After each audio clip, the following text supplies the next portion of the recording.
क्योंकि कल हमने जो पूरी दुख दर्द हमने इनका सुना, तो हमने सबने मिलकर के बैठ कर के ये तय किया कि हम प्रशासनिक जो अधिकारी हैं, जो अभी इस टाइम पर जांच चल रही है, उस जांच के अंदर जो शिथिलता चल रही है, जिसमें निष्पक्ष जांच नहीं हो पा रही है, उस जांच में कुछ तब्दीलियां की जाए और निष्पक्ष जांच करवा करके इस माँ को, इन भाइयों को न्याय दिलवाया जाए।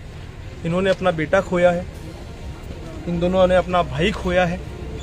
इनके परिवार के अंदर वही बड़ा था जो इस दुनिया से चला गया है, जिसकी निर्मम हत्या हो गई है, और उसके बाद भी उसको अगर न्याय नहीं मिल रहा है तो ये बड़े दुर्भाग्य की बात है।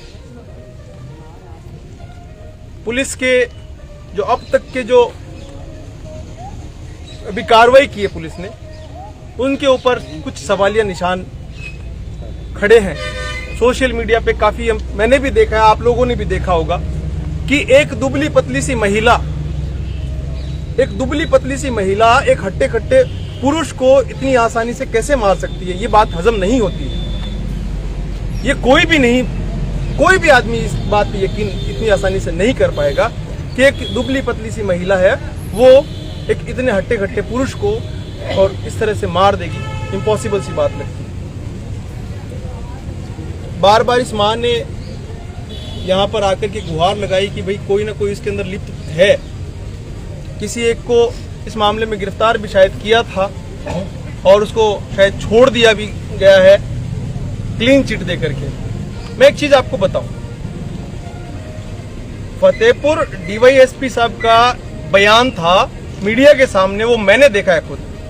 वो कह रहे हैं कि जो हत्यारी जिसको यहाँ पर इसमें लिया गया है, जो महिला है, जो मदीना मकसूद की पत्नी, वो कह रही है कि पहले मैंने मकसूद को दुपट्टे से जान से मारने की कोशिश की, उससे वो नहीं मरा, तो फिर मैं जाकर के केबल लेकर आई, मोबाइल चार्ज करने वाली जो केबल है वो केबल लेकर के आई, उससे मैंने उसकी हत्या की गला दबा करके।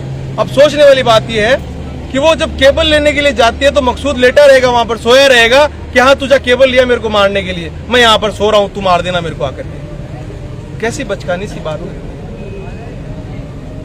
तो हम इस परिवार को न्याय दिलवाने के लिए और इस मामले में निष्पक्ष जांच करवाने की मांग को लेकर के यहाँ पर आए हैं। उम्मीद करते हैं कि हमारी इस मांग को प्रशासन मानेगा और आपको बताया था पूरा फोन में हमारी बात रूम में गया है। हाँ, ये माँ रो करके पत्थर हो चुकी है। ये बार बार एक ही बात कह रही है कि मुझे न्याय नहीं मिल पा रहा। मैं इस जांच से अभी तक संतुष्ट नहीं हूँ। मेरे बेटे को कब्र से निकाल करके उसके पर्देफाश कर दिए गए, उसकी बेइज्जती कर दी गई पूरी तरह से। सारी चीजें जो होनी चाहिए थी उसके साथ में, जितनी बुरा से बुरा होना चाहिए था, वो सब कुछ उसके साथ हो गया। मरने के बाद, मरने से पहले तो चीजें होती हैं, उसके साथ मरने के बाद में ये सारी चीजें हुई और उसके बाद उसको न्याय नहीं मिल पा रहा है। तो इस बात की टीस इनके दिल के अंदर है। उस चीज को आपसे लेकर के आए हैं, एक उम्मीद लगा करके आए कि उनको निष्पक्ष जांच करवा करके और उनको जो संतुष्टि दिलाई जाए। तो एसपी साहब उसने बुलाया भी है, ले आओ ये इनके, ये मकसूद के भाई हैं छोटे दोनों, लो हाथ लगा लो। एक सेकंड, थोड़ा पीछे हो जाओ।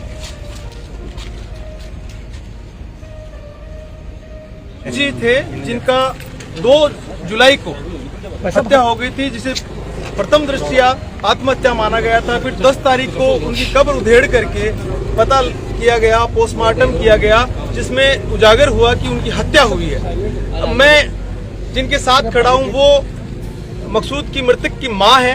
वो मां पुलिस की इस कार्रवाई से बिल्कुल भी संतुष्ट नहीं है। कहा जा रहा है कि मकसूद को अकेले उसकी पत्नी ने मारा है, जबकि अकेली एक महिला एक पुरुष को नहीं मार सकती, ये इनका मानना है। तो आज ये पूरे फतेहपुर वासी इकट्ठा होकर के आए हैं ये मांग करने के लिए कि उस मकसूद को, उस मृतक मकसूद को और उसके परिवार को न्याय दिलवाया जाए। निष्पक्ष जांच करवा करके जो दोषी है उनको बख्शा ना जाए और जो निर्दोष है उसको किसी तरह की आंच नहीं आनी। मकसूद की बहू ने कहा कि मेरे साथ बंगाली है। मैं पूछताछ करी, मैं एकली तो कौन मार सके, तो करे मेरे साथ बंगाली है ना, मेरी मदद करी। तो बंगाली मदद करी। अब ना दोस्त को तो छोड़ दियो मैंने तो, और मैंने सजा दे दी। तो अब मैं यही है कि मैं वो करना चाहूँ, इंसाफ मांगना चाहूँ।